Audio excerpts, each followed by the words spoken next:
Michelle Joy Phelps, and I'm joined now with the WBA World Super Flyweight Champion, Andrew Moloney, and Jason Moloney, who is ranked in the top 5 of the bantamweight division by all 4 major organizations. You guys, thank you for coming on. I appreciate it. Had you waiting for a little bit, so I apologize. But how are you guys? How are you guys doing?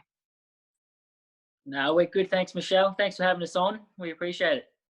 So what's been going on? You guys are now in Las Vegas. Tell me a bit about how that was, because to my understanding, there's been like some major travel restrictions. So how are you guys able to make it over to the States?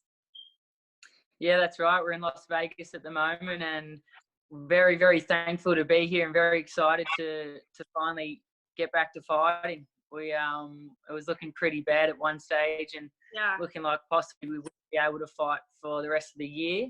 As you said, with the travel restrictions and everything going on and all the lockdowns happening around the world. But our manager, Tony Tolge, worked really hard and followed all the right paths, and we were lucky enough to get an exemption and get some, be allowed to travel and get over here. And Top Rank and Tony Tolge sorted it out, and we've made it all the way from the other side of the world. And Top Rank couldn't believe it. They said we can't even get Canadians over the border at the moment, and you guys have flown from the other side of the world, made it from Australia.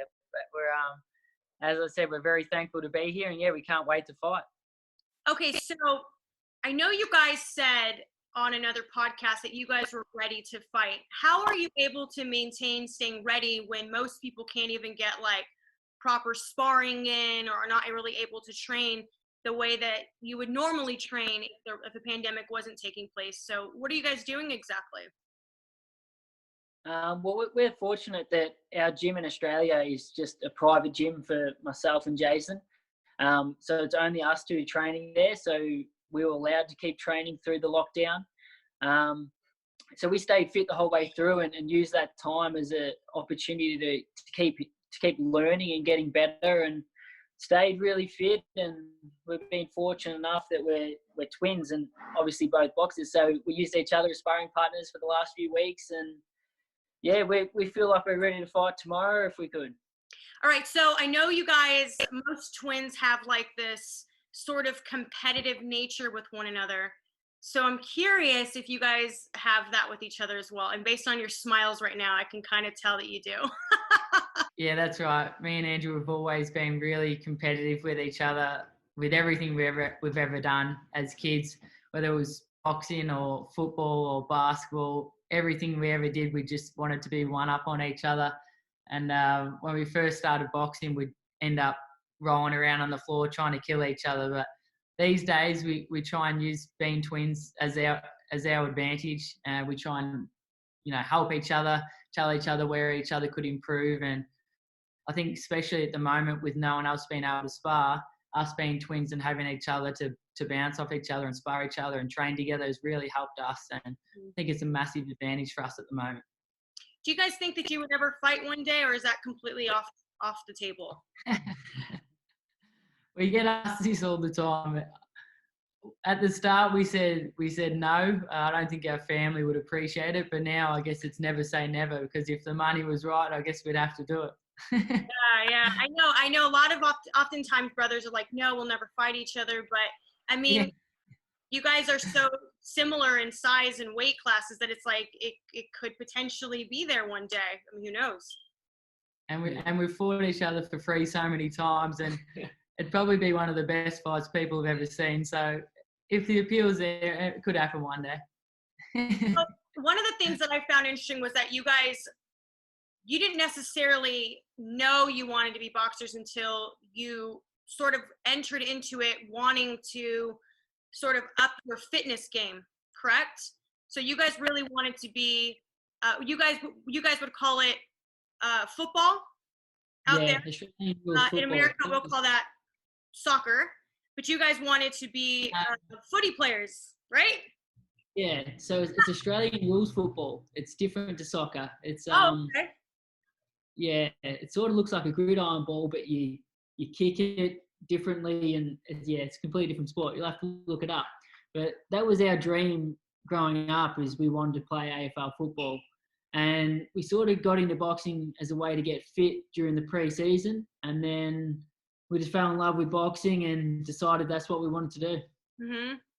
So let's talk a bit about that, because I always find that to be quite fascinating, how people sort of entered into boxing, and what was it specifically that made you want to do this professionally? Because, and with all due respect, I always say you're gonna have to have a few screws loose in your head to want to, you know, be a fighter, because it's not normal for someone to want to get hit in the head for a living. So what was it that made you guys know that this was the direction you wanted to take, as opposed to, you know, doing the footy?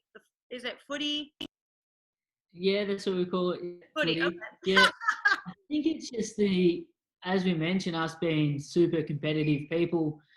Boxing is the ultimate sport for a competitive person. It's you and just one other guy in the ring, and it all comes down to, you know, you on the night. I mean, you got a team and everyone that can help you during training, but on the night, you're in the ring and against one other guy, and it all comes down to you. And if you've worked hard, usually results pay off, and if you've slacked off, then you pay for it. So that's what sort of drew us to the sport and made us fall in love with it.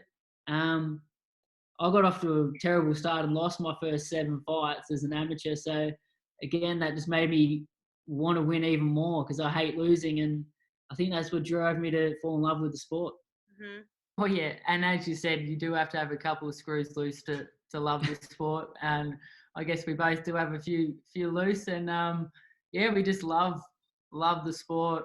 We've been doing it for 16 years now, and just can't get enough of it. Straight after a fight, we never want to have a break. We just want to get straight back in the gym and just keep working hard and be the best we can be at this sport. Well, you guys have both come pretty far. You know, Andrew, you're obviously currently the WBA world champion. And Jason, you even went as far as to competing in the World Boxing Super Series Season 2. Unfortunately, it wasn't the outcome that you were hoping for, but it was nonetheless a very close fight. When you reflect back on that time, what do you think of when you rewatch it? What are you thinking? Is there areas that you see that you need to make improvements? Did you feel that the decision was wrong? Like, what is your thought on all of it? When I watch it now, I think, geez, if I fought him again, I'd destroy him. Like, it frustrates me watching it, because I know that I could have. I know now, since that fight, you know, I've made massive improvements, and I think I'm a completely, you know, much better fighter now.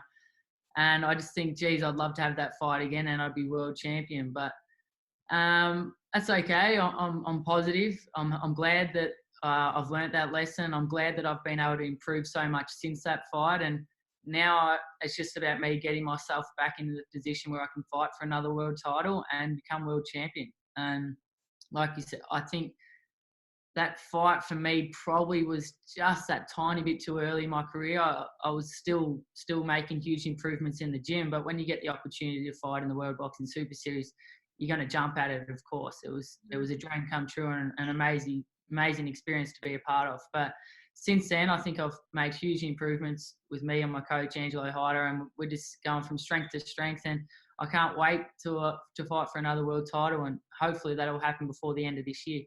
Is chasing the rematch with Rodriguez like top of the list, or are you looking to just sort of move on and learn from that experience? No, top of the list is to fight one of the world champions and to become world champion myself. Eventually, at some stage in my career, I would like to have that rematch and you know, right that wrong. But at the moment, my focus is just on any of the champions, anyone that's in my way of becoming a world champion. And yeah, whatever I can do, whatever belt it is, I'll fight anyone. I just want to fight the best and become world champion. But who specifically? Do you have a specific person that you would say, I would want to face him, and this is the reason why? Like, is there specifically? I know that we have anyway, Rigondeaux, who isn't the most active at this moment. Who else? Well, you got Anui and Casemiro that are both holding belts at the moment, and also Ubali, the Frenchman, has the WBC. So pretty tied up at the moment because we've got Casemiro and Inui hopefully fighting each other soon. That was scheduled before the coronavirus hit. And then Ubali's mandatory is Nonito Donaire. So they're sort of, the belts are a little bit tied up at the moment. So I've said to Top Rank, I just want to fight the best fighter available and earn my shot at one of the champions as soon as possible. I was scheduled to fight Joshua Greer. We're in talks at the moment. I'm not too sure if I'll fight him next or if Top Rank want to put me in with someone else. As I said, I'm happy to fight whoever I need to fight and fight the best fighters available and earn myself a shot at one of those champions as soon as possible. Mm-hmm.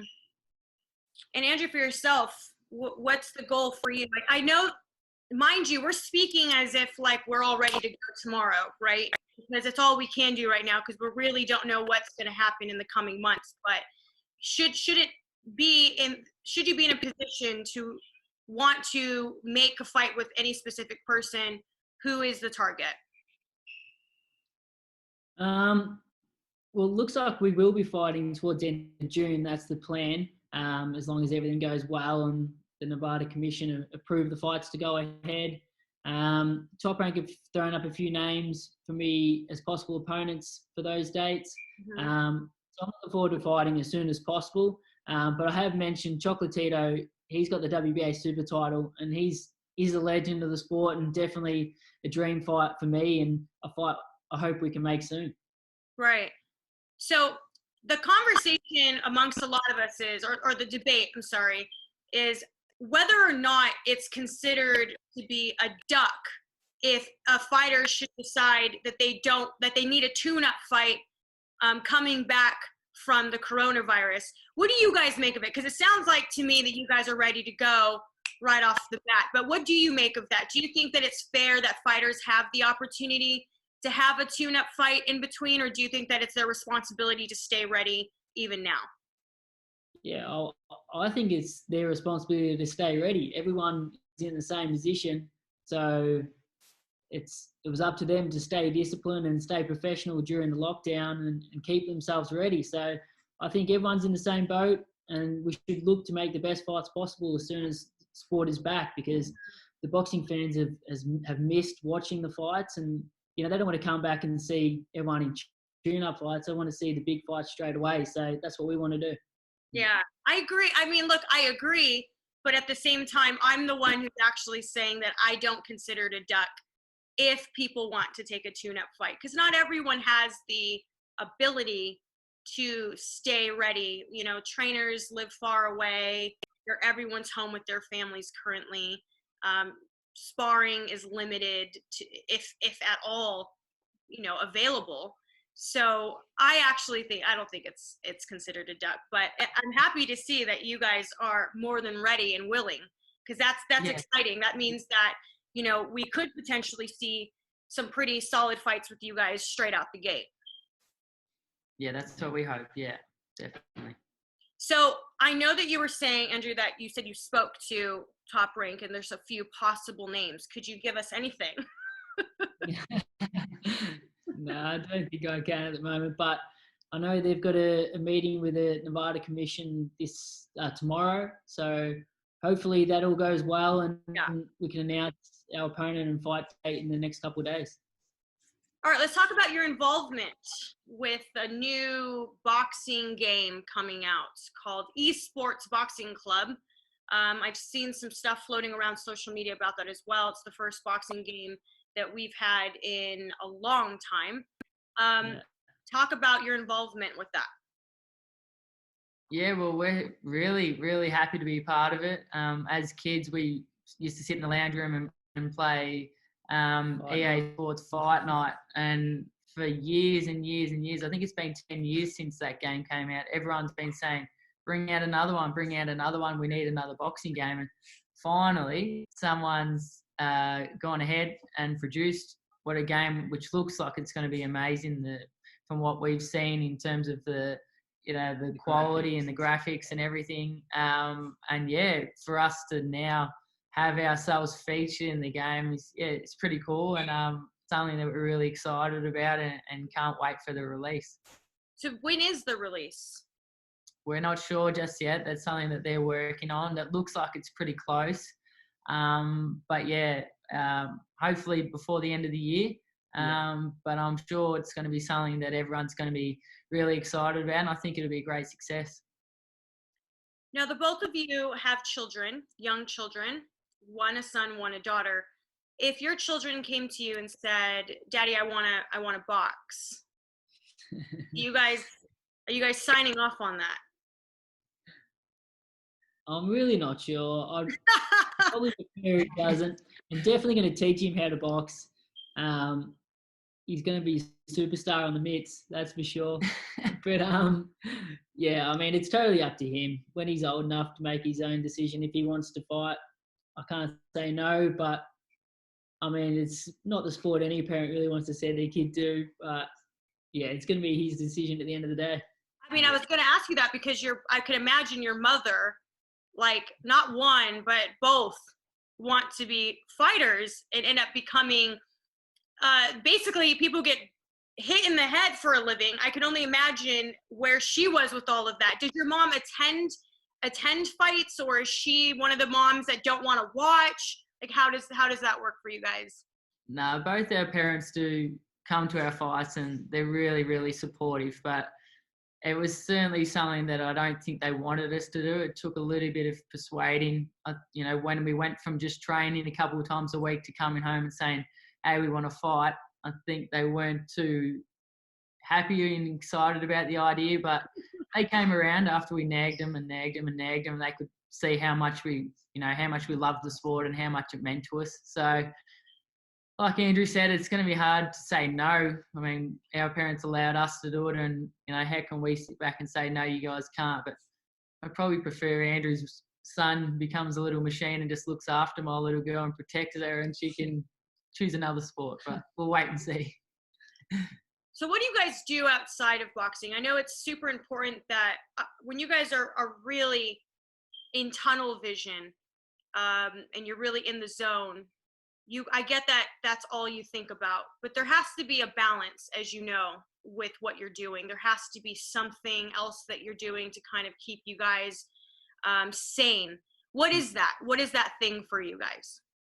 Well, outside the gym, we try and spend as much time as we can with our families, obviously, and our young children. But we also like a bit of surfing back home on the Gold Coast. Yeah. A bit of fishing. We play table tennis every day, sort of before training as our warm up, and we super competitive in that. That's definitely one of our hobbies. Mm-hmm. Which, speaking of table tennis, we heard Terence Crawford's the king of top ranked table tennis at the moment. So we want to call him out. Terence, we want a table tennis match, mate. We're coming for that title. I have seen him play before, table tennis, and pool. Very competitive with that as well. Yeah. No, we want to crack at the title. Yeah. We want to be the top dogs at top ranked table tennis. So when you were studying, like when you were first starting off in boxing, who would you consider the fighters that you looked up to the most and wanted to emulate? When we first started boxing, our idol was Danny Green, an Australian boxer who our coach actually coached, coincidentally enough. He was our first idol in the sport and the first boxer that grabbed our attention, and we really followed and loved watching the way he fought and loved the way he went about everything inside and outside of the ring. Currently, my favourites are probably Canelo, Lomachenko, Terence Crawford, guys like that. But yeah, I like sort of watching a huge range. I'm a big boxing fan. I watch a lot of boxing and try and just pick different things from each different person's style and create my own. But yeah, initially it was Danny Green, and he's played a massive part in our career and really helped us and steered us in the right direction. And you, Andrew? My answer is going to be exactly the same. Okay. So Danny was our idol growing up and still is. And yeah, my favourite fighter today is Canelo.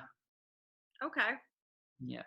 Somebody who they keep mentioning is possibly coming back is Mike Tyson. Yeah. Like we're hearing that he might consider bare knuckle boxing. At 53 years old, is this a fight that you would want to see? Not really, to be honest. Mm-hmm. I'm a big Mike Tyson fan, and was lucky enough to meet him a few years ago. And watching the old footage of Mike is just unbelievable. You know, he was such a beast, and just, you know, a once in a lifetime sort of style fighter, and an absolute legend of the sport. But as you said, at 53, it's not really something I'm too interested in seeing him come back and doing. I think it's excellent how he's got himself back in great shape. He looks unbelievable. But yeah, I think it's better for his legacy to stay retired. That's my opinion. Mm-hmm. Yeah, I think originally he was talking about doing exhibition matches, which I think that's a good idea. Like, everyone would love seeing Mike, and just the way he moves in the ring and his explosive power. But in terms of actually competing as a pro again, I don't think it's a good idea. It's just a bit dangerous, isn't it, at that age? Yeah, I think so. I know people are having a bit of a mixed reaction to it. Some people want to see it, others are more concerned. I think collectively us three are saying the same thing. Like, it's just a bit worrisome, and I wouldn't want to see anything happen to him. I mean, he's a legend. Nobody wants to see anything happen to him. Yeah, that's right. Mm-hmm. So how is Las Vegas for you guys? You know, I'm going to be going out to Vegas soon because you're going to think I'm crazy, but I do UFO hunting. Oh, really? Yeah. That's serious. So then I know that's a little side hobby that I do. Yeah. It's fun. I like to kind of just observe the skies and use some equipment to see what we can get. But how do you guys take to Vegas, and what do you do? What do you do for fun? Yeah, we love Las Vegas, especially this time, because I've been here. This is my third time I've been to Las Vegas, and the first two times I came here on fight week. Last time was for Canelo Triple G, and you stay in the hotel and the casinos, and you're just on the strip the whole time, and everything's just go a million miles an hour. And you know, people back home say, everyone loves Vegas, but they say, you know, you can only spend 3 or 4 days in Vegas. It'll chew you up and spit you out, and it's a whirlwind and everything. But this time, we're just outside the strip, we're about 15 minutes away, and we've seen some of the outside areas like Summerlin and Henderson, and some of the places that I haven't been before, and I can't believe it. Las Vegas is beautiful, and I can definitely see why people live here. The weather at the moment is amazing. We've got a pool at the house we're staying at, and in a really good environment for us to be training at the moment. And you know, we've got the pool just to relax during the day and kill a bit of time, and then obviously the gym's just down the road. We're training in the top ranked gym at the moment, which is pretty special because for years we've watched, you know, some of our idols and some of the all-time greats training in that gym. So for us to now have the opportunity to train in there is pretty cool as well. And yeah, I love the place, and hopefully I'll be spending a lot more time here over the next few years, and plenty of big fights here, in the next few years defending world titles. Do you guys travel with your family, or when you're in training, is it solely like we have to seclude ourselves and keep our distance? Like, how does that dynamic work? Well, normally we'll come over just with our team and do the training camp, and normally our partners would come over for a couple of days before the fight and just watch the fight, as they obviously like to be there to support us. But obviously that's not going to be able to happen this time because there's going to be no crowds at the boxing when it comes back. So this time it's just us here with our coach and manager, and just isolated training camp. Yeah. Tough, I can imagine as well, given the circumstances and being away from family. It's just a bit respect to you guys for keeping boxing such a forefront of your lives right now with everything else that's kind of, because everyone has every right to say, I'm tapping out of work right now, I don't want anything to do with it. But you guys have shown your dedication and your love and passion for what you do. Before we wrap up, is there anything else you guys want to say? Is there anything at all that we haven't covered that you might want to talk about?